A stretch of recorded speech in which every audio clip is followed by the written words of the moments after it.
की खबरों का रुख करते हैं। इसके लिए हम चलेंगे अपनी सहयोगी आंचल के पास।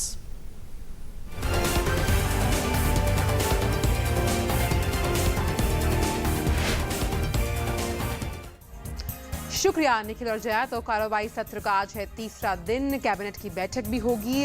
किन ऐसे फैसलों पर ली जा सकती है मंजूरी, उन पर डालेंगे नजर। लेकिन पहले निगाह डालते हैं टॉप लाइन न्यूज पर। सबसे पहले देश के सभी कर्मचारियों को 2030 तक भविष्य निधि, पेंशन और जीवन बीमा के दायरे में लाने के लिए ईपीएफओ प्रतिबद्ध। जारी किया अपना दृष्टि पत्र। सामाजिक सुरक्षा मुहैया कराना है मकसद। सोशल मीडिया के जरिए ज्यादा से ज्यादा लोगों तक पहुंचने के लिए जल्द अपना फेसबुक और ट्विटर भी शुरू करेगा ईपीएफओ। ऑनलाइन सेवाओं में भी होगा सुधार।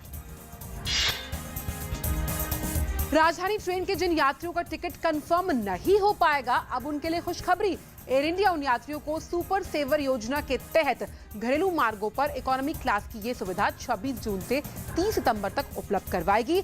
ऐसे वेट लिस्ट वाले यात्रियों से फर्स्ट एसी के बराबर का किराया वसूला जाएगा। करदाता आधार को व्यापक बनाने के उद्देश्य से आयकर विभाग चालू वित्त वर्ष के दौरान देश के विभिन्न हिस्सों में 60 से अधिक आयकर सेवा केंद्रों की करेगा स्थापना। ज्यादा से ज्यादा लोगों तक सुनिश्चित करना है पहुंच मकसद।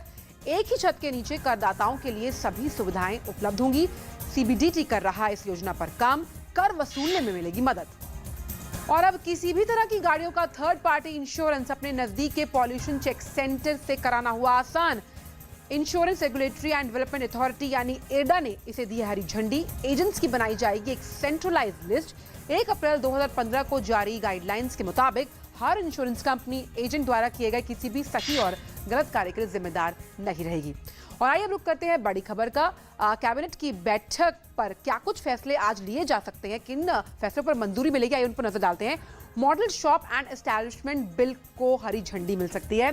नाइट शिफ्ट यानी कि अब आप नाइट शिफ्ट में भी काम कर सकते हैं। अगर दुकानों की बात की जाए, ये नियम जो है वो 10 से ज्यादा कर्मचारी वाली दुकानों पर लागू होगा। और दुकान खोलने या बंद करने के लिए पूरे देश में एक समान नियम लागू करने की व्यवस्था स्थापित की जाएगी।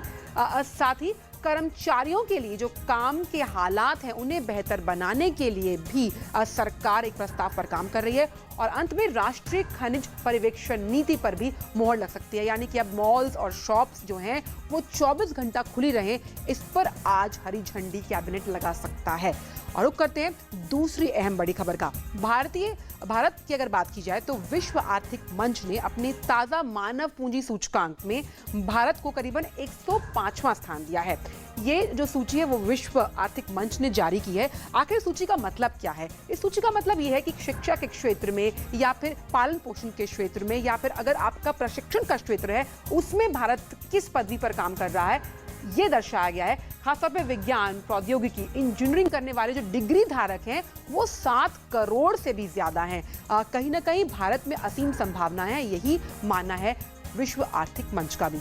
अब रुक कर लेते हैं दुनिया भर के बाजारों का। शुरुआत हम करेंगे यूएस के बाजारों के साथ, जहां पर ब्रेक्जिट का हैंगओवर कमोबेश खत्म होता हुआ नजर आ रहा है और एक रैली हम साफ तौर पर देख सकते हैं। यूएस के बाजारों में करीबन 2% की रैली है और खासतौर पे जो फाइनेंशियल स्टॉक्स है वहां पर अच्छा खासा उछाल देखा गया।